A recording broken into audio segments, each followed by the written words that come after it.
Imagine ton costume de mariage ne te va pas du tout au teint et te donne un air malade. Ou tu te rends compte sur les photos de mariage que la robe de ta future épouse paraît ternie à côté de toi. Ou tout simplement imagine ces sensations d'être déguisé. Ça, c'est uniquement 3 erreurs que tu peux faire parmi une flopée pour le choix de ton costume de mariage. Donc prends-toi un café, écoute-moi attentivement. Je vais te donner les 3 plus grosses erreurs qu'un futur marié fait pour le choix de son costume de mariage. Et tu verras, ça va te retirer une grosse écharpe du pied. Avant de commencer, si tu ne me connais pas, moi c'est Hugo. Je suis styliste et spécialisé dans les costumes de mariage. Et chaque jour, je partage un conseil sur Instagram ou sur TikTok. Donc n'hésite pas à t'abonner. Et bien sûr, si tu veux créer ton costume de mariage avec moi, n'hésite pas à te connecter sur le site bymonsieur.com. Donc l'erreur numéro 1, c'est mal gérer le blanc de ta chemise par rapport au choix de la robe de ta future mariée. Si par exemple tu choisis une chemise blanche, un blanc éclatant, mais que ta future épouse opte pour une robe ivoire, crème ou blanc cassé, c'est assez rare finalement qu'elle sélectionne une robe blanche. Tu verras que sur les photos, côte à côte, ta future épouse aura un effet robe ternie, robe salie. Donc la solution, c'est de rester sur la même famille de nuances. Tu n'es pas censé connaître la robe de ta future épouse, donc passe à travers ton styliste ou l'un de tes témoins. Attention, c'est impossible d'avoir exactement la même couleur identique, mais l'idée c'est de se rapprocher le plus possible de ce blanc. En erreur numéro 2, et c'est l'une des plus courantes, c'est d'ignorer ta colorimétrie. Ton costume de mariage doit s'adapter à la couleur de tes yeux, de ta barbe, de tes cheveux, de ta carnation. Aujourd'hui, pour un costume de mariage en 2026, on retrouve beaucoup de teintes vertes, de teintes beige et de teintes terracotta. Le vert c'est assez sympa quand tu as les yeux marrons, une peau claire ou intermédiaire et des cheveux châtains à brun. Pour le terracotta, c'est parfait pour des peaux dorées à mat, des cheveux foncés et une barbe brune. Pour le beige, c'est très bien pour les yeux noisettes et verts. Il ne faut pas une carnation trop claire.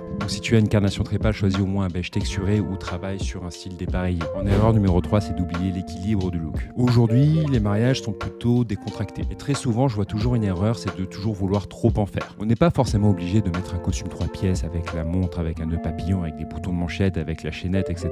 C'est toujours intéressant de respecter une certaine balance. Le lieu de ton mariage va déjà te donner une première idée. Si tu es sur une ambiance décontractée, élégant, dans un thème un peu bohème ou champêtre, c'est bien d'équilibrer ton look. Typiquement, tu peux faire un costume 3 pièces mais avec une paire de mocassins sans accessoires, donc nœud papillon cravate. Si tu es sur un thème Dolce Vita, tu peux faire un costume croisé mais avec une jolie boutonnière florale et une paire de mocassins. Si tu es sur un mariage un petit peu plus urbain et que tu es sur un 2 pièces, là à l'inverse, c'est intéressant de porter une paire de Derby Richelieu ou une jolie cravate. Donc garde ça en tête, c'est important, il faut que ton look soit toujours en harmonie avec l'ambiance de ton mariage. Et le plus important, c'est que tu sois en harmonie avec ta future épouse et ton cortège, donc les témoins, les demoiselles d'honneur, etc. Ne pars pas sur des choix que tu ne sens pas. Le plus important, c'est que tu te sentes à l'aise dans ton costume de mariage. Dis-moi en commentaire si tu as déjà réfléchi à la couleur de ton futur costume de mariage. Si tu as des questions de look, n'hésite pas à me les demander en commentaire et je me ferai un plaisir d'y répondre. Dis-moi si ce format te plaît. J'ai envie de l'appeler le journal de bord du futur marié, d'en faire toute une série. Parce qu'il y a beaucoup de choses à dire et malheureusement sur les réseaux sociaux, TikTok et Instagram, on est souvent limité à 1 minute. Donc on doit vraiment aller au plus bref. Si tu veux que je t'accompagne dans la création de ton costume de mariage, n'hésite pas à prendre un rendez-vous sur bymonsieur.com. Et surtout, si tu veux rentrer un petit peu plus en détail, on a mis au point plusieurs guides. C'est des guides pour t'accompagner dans le choix de ton costume de mariage, suivant différents thèmes. Le guide Dolce Vita, le guide champêtre, le guide des 50 erreurs, parce que là, je t'en ai dit que 3. Pareil, tu peux les télécharger, le lien est en bio.